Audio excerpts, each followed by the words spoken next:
بسم اللہ الرحمن الرحیم۔ شروع اللہ کے نام سے جو بڑا مہربان نہایت رحم والا ہے۔ سوال یہ ہے کہ جو ہمارے معاشرے میں مروجہ ایک رسم ہے جس کو حلالہ کہتے ہیں، اس کے حوالے سے شریعت کا کیا حکم ہے؟ دیکھیں میرے محترم بھائیوں، میں تو ایک صاف اور سیدھی بات کہتا ہوں کہ موجودہ معاشرے میں حلالہ یا متع یہ دونوں ایک ہی چیز ہیں، ان میں کوئی فرق نہیں ہے، اور اسلام کے اندر یہ دونوں ہی کام، دونوں ہی عمل ملعون ہیں، یعنی اللہ تبارک و تعالیٰ نے ان سے منع کیا ہے، نبی صلی اللہ علیہ وسلم نے ان سے منع کیا ہے، اور رسول اللہ صلی اللہ علیہ وسلم نے فرمایا ہے کہ ایسا کرنے والے پر لعنت ہو۔ اچھا، اب یہ جو ہمارے معاشرے کے اندر اس چیز کو ایک فروغ دیا گیا ہے، یہ چیز عام پائی جاتی ہے کہ اگر کسی عورت کو طلاق ہو گئی ہے تو اب طلاق کے بعد وہ دوبارہ پھر اپنے پہلے گھر میں پہلے خاوند کے ساتھ وہ رہنا چاہتی ہے، تو لوگوں نے اس کے لیے ایک چیز درمیان میں ایڈ کر دی ہے کہ جی حلالہ کرنا ہے۔ حالانکہ میرے بھائیوں بات بڑی سیدھی سی ہے کہ یہ جو عمل ہے حلالہ، پہلے آپ ذرا اس کی گہرائی میں جائیں کہ یہ ہے کیا چیز۔ یہ ہے کہ اپنی عورت 3 دن کے لیے کسی دوسرے کے حوالے کرنا، کس قدر یہ جہالت اور کس قدر یہ کبھی عمل ہے۔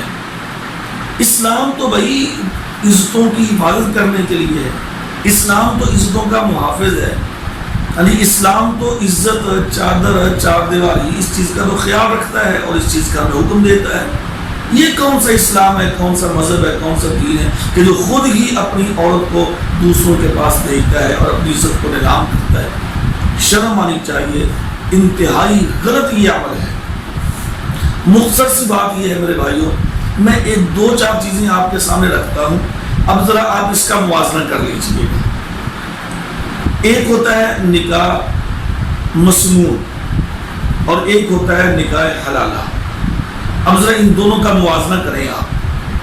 نکاح مسنون جو ہوگا نا، جو مسنون نکاح ہے، اس کے لیے کیا کیا چیزوں کی ضرورت ہے؟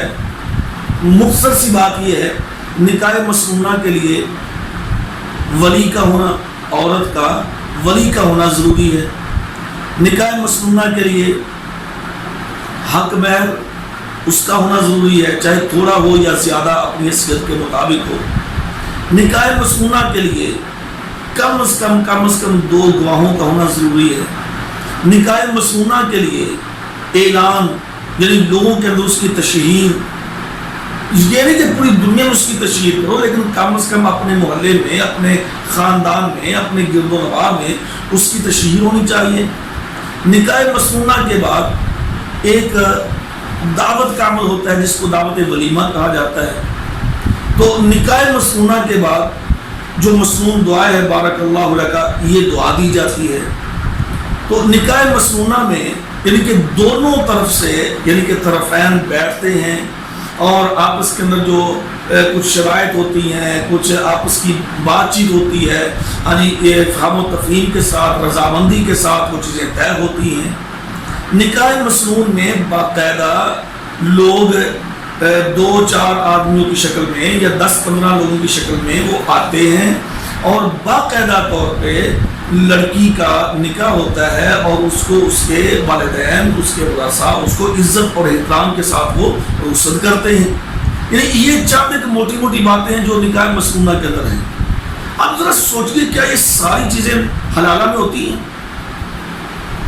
پہلی بات تو یہ کہ حلالہ میں ولی نہیں ہے، جبکہ ام المؤمنین عائشہ رضی اللہ تعالیٰ عنہا کی حدیث ہے کہ لا نکاح الا بولی، اور آپ نے یہ بھی فرمایا کہ جو نکاح بغیر ولی کے ہوگا فہو باطل باطل باطل، وہ نکاح باطل ہے باطل ہے باطل ہے۔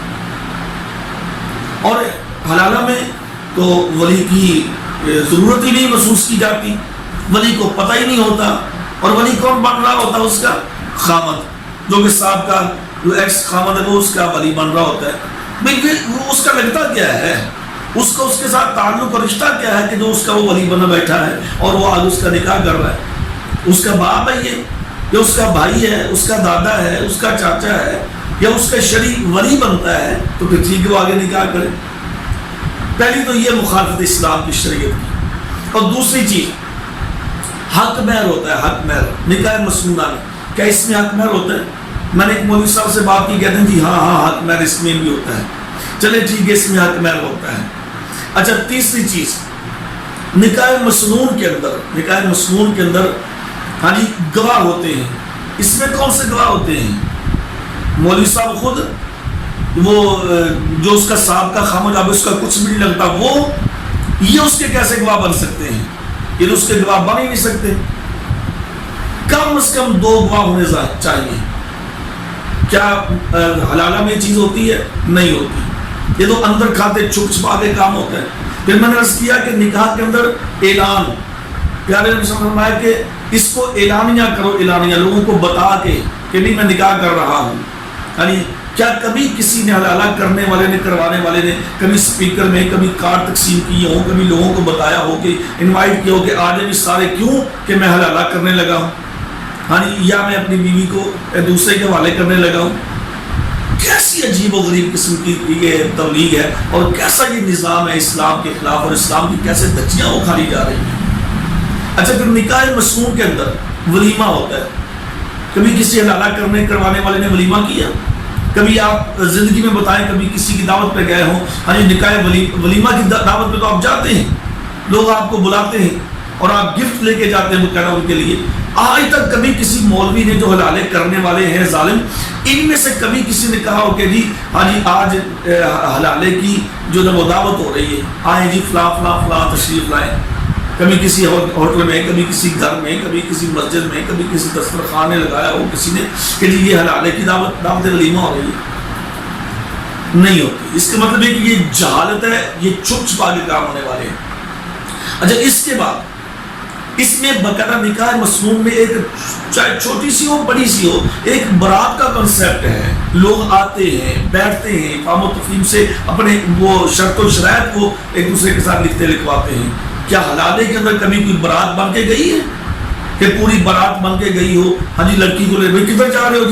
جی یہ نکاح حلالہ کے لیے جا رہے ہیں۔ اللہ کا خوف کرنا چاہیے۔ کیسی کیسی یہ عجیب و غریب قسم کی کہاوتیں اور کہانیاں گھڑ کے اسلام کو بدنام کیا جا رہا ہے۔ غیر مسلم بھی ہنستے ہوں گے ہماری ان حرکتوں پر۔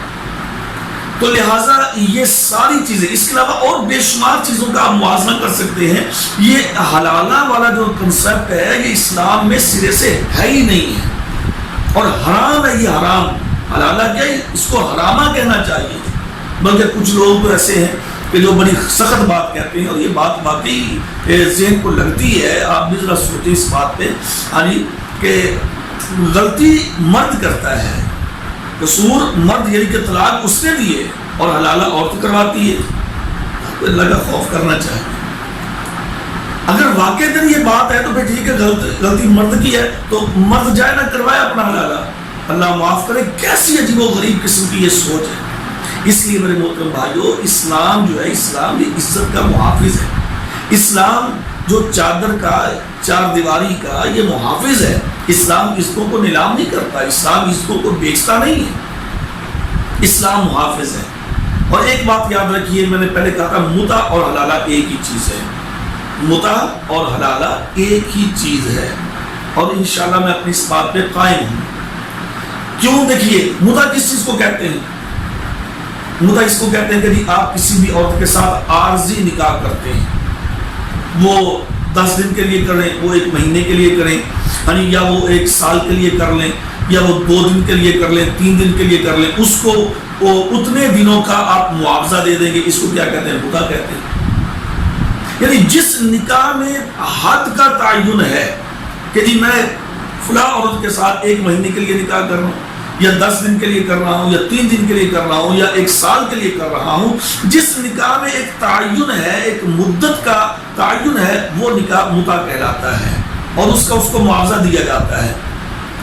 اور حلالے کا بھی یہی ہوتا ہے کہ 3 دن کے لیے میں آپ کے ساتھ نکاح کر رہا ہوں، 3 دن کے ساتھ نکاح اور 3 دن کے لیے، اور دلیل پیش کرتے ہیں قرآن مجید سے، نعوذ باللہ، حتیٰ تنکی زوج غیرہ، اس آیت کو غلط استدلال کر کے پیش کرتے ہیں۔ بھائی اس آیت کا مطلب یہ نہیں ہے جو مولویوں نے نکال لیا ہے، اس آیت کا مطلب تو یہ ہے کہ ایک آدمی نے اپنی بیوی کو 3 طلاقیں مختلف اوقات میں دے دی اور اب وہ دوبارہ اس کی رجوع میں یا اس کے نکاح میں وہ نہیں آ سکتی، حتیٰ تنکیہ زوجا غیرہ، یہاں تک کہ وہ کسی دوسرے آدمی کے ساتھ وہ نکاح کرے اور پھر وہ آگے اپنی مرضی کے ساتھ وہ آدمی فوت ہو جاتا ہے یا وہ 2-4 سال کے بعد وہ چھوڑ دیتا ہے، لیکن اس کا نکاح کا مقصد تعین نہیں تھا، اس کا نکاح کا مقصد تعین نہیں تھا کہ اتنے مہینے کے لیے یا 2 مہینے کے لیے، بلکہ وہ اگلے آدمی نے خود اپنی مرضی سے اس کو چھوڑ دیا یا وہ فوت ہو گیا، اب یہ بیوہ ہو گئی، تو اب یہ دوبارہ پہلے آدمی کے پاس دوبارہ آ سکتی ہے، اس کا مطلب یہ ہے۔ لیکن مولویوں نے اپنے پیٹ کے لیے اور اپنے اس غلط نظام کے لیے اس آیت کا غلط استدلال ان کے سامنے پیش کیا ہے۔ یہ آیت نمبر 229 ہے سورہ البقرہ کی۔ تو اس لیے میرے بھائیوں، حلالہ اور متع دونوں حرام ہیں، ناجائز ہیں، تو اس لیے بچنا چاہیے، ہمیں اپنے گھروں کو برباد نہیں کرنا چاہیے، ہمیں اپنے آپ کو جہالت اور اس کبھی عمل سے دور رکھنا چاہیے۔ اللہ تعالیٰ عمل کی توفیق دے۔